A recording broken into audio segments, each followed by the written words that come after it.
अब एक बात सावधानी से सुनिएगा, शायद शिव महापुराण के माध्यम से अभी तक ये बात सामने नहीं आई, पर शिव पंचायत कथा में आ रही है। जितने आस्था चैनल पर कथा सुन रहे हो, जितने फेसबुक और यूट्यूब पर सुन रहे हो, और जितने इस छत्तीसगढ़ की पावन धरा पर बैठकर सुन रहे हो, बहुत सावधानी से सुनना। एक प्रश्न हमारे भीतर खड़ा होता है, जब हम सूर्य नारायण भगवान को अर्घ देते हैं, जल चढ़ाते हैं, तो वो जल पृथ्वी पर जब गिरता है तो उसकी छींटे हमारे शरीर पर लगते हैं, क्या वो ठीक है? क्या वो श्रेष्ठ है? तो शिव महापुराण की कथा कहती है, जब हम सूर्य को अर्घ देते हैं, सूर्य को जल चढ़ाते हैं, वो पानी जब पृथ्वी पर गिरता है, उसके छींटे हमारे शरीर पर लगते हैं, तो वो श्रेष्ठता का भाव निर्मित करते हैं, वो गलत नहीं हो सकता। सूर्य नारायण भगवान को जब जल चढ़ाया जाता है, हाथ सिर से 8 इंच की दूरी पर होना चाहिए। जम के बोलिए, सिर से कितना ऊंचा होना चाहिए? 8 इंच ऊपर अपना हाथ होना चाहिए। मस्तक से सूर्य को जल चढ़ाते समय एक पात्र होना चाहिए, वो है तांबे का। काय का पात्र होना चाहिए? तांबे का पात्र। और सूर्य नारायण भगवान को जब 8 इंच ऊपर तुम्हारा हस्त है, और जब हम सूर्य को जल चढ़ा रहे हैं, कैसे जल चढ़ाना है वो भी समझ लीजिए।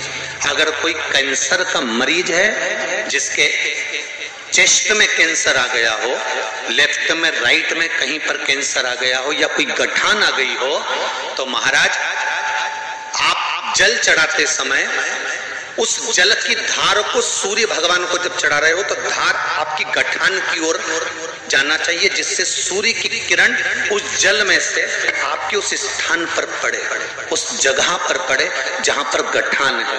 महाराज आप लगातार जल तो चढ़ाना चालू करो, अच्छे अच्छे डॉक्टर फेल हो जाएंगे और कह देंगे गठान ठीक हो। नस चौक है, आपको कहीं ना कहीं छल्ला डलेगा, आपको कह दिया इसमें कुछ ना कुछ प्रॉब्लम आ रही है, आप सूर्य को अर्घ देना चालू कर दो, सूर्य को जल चढ़ाना चालू कर दीजिए। आप सूर्य को जल चढ़ाओ, वो जल की जो तरंग आ रही है, वो जल जो निकल कर जा रहा है, उसकी जो किरण आपके हृदय पर, आपकी छाती पर पड़ रही है, नाड़ियों में पड़ रही है, नसों में पड़ रही है, उसका बल देखो तो सही। 1 महीना लगातार चढ़ाओ तो 15 दिन 20 दिन कर तो देखो। क्यों राम जी महाराज जल चढ़ाते थे? क्यों भगवान कृष्ण जल चढ़ाते थे सूर्य को? क्यों दशरथ जी महाराज जल चढ़ाते थे? क्यों कश्यप ऋषि जल चढ़ाते थे सूर्य को? सारे 33 कोटि देवता, सारे ऋषिवर, साधु संत सन्यासी तपस्वी साधक उपासक सब भगवान सूर्य को अर्घ दिया करते थे। क्यों देते थे? सूर्य नारायण भगवान को जल चढ़ाते समय आपके पंजों की एड़ी ऊंची नहीं होना चाहिए, ध्यान दीजिएगा महाराज। आपका पंजा पांव का पूरा की पूरा जमा होना चाहिए भूमि पर। हाथ कितने इंच ऊपर? 8 इंच ऊपर होना चाहिए। जल जो गिरे, सूर्य की किरण, सूर्य का दर्शन उस जल की रोशनी में करना चाहिए। क्या होगा उससे?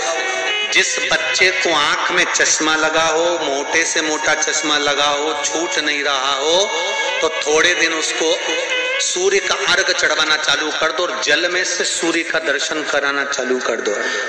सूर्य का दर्शन जल में से 2 महीना 2.5 महीना बहुत है, आंख की रोशनी बढ़ जाएगी, चश्मा हट जाएगा। आप कर देखिए। अगर कहीं आपको लगता हो कि बच्चा पढ़ने में कमजोर है, विद्या में कमजोर है, रिजल्ट अच्छा नहीं आ रहा, पढ़ने में कमजोर है, वो पढ़े अपनी जगह पढ़े, वो कार्य करे अपनी जगह करे, मेहनत करे अपनी जगह करे। बच्चों को कह दो कि कुछ समय के लिए सूर्य को अर्घ देना चालू कर। सूर्य की किरण जहां पर ब्राह्मण या हिंदू धर्म का व्यक्ति मस्तक पर तिलक लगाता है, भुकुटियों के बीच में उस सूर्य की किरण इस भुकुटी के बीच पड़ना चाहिए, परंतु पानी कम से कम ना करते हुए स्लो मोशन में धीरे धीरे गिरना चाहिए, एकदम धीरे धीरे। तो यहाँ एक रेखा सूर्य की किरण से पड़ती है,